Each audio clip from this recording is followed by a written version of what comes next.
How to fix Windows 10 or 11 lagging problem on your PC or laptop. So let's get started.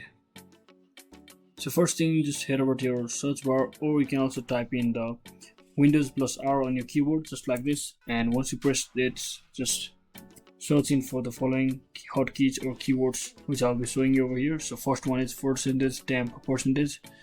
So once you open it, you can simply hit the Ctrl A on your keyboard to select every single file from over here and just click on delete and delete it permanently. So it will help you speed up your device, because these are the temporary files which are being stored for the temporary time, so it may help you reduce your lagging. And another thing what you might want to do as well is just press Windows plus R once again and just type in temp.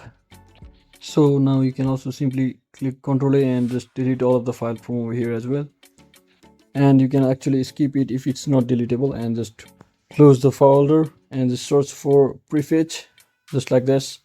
And once you're searching for prefetch, just hit the Ctrl A and just delete it as well from over here, so it will automatically clear all the temporary files permanently just like this.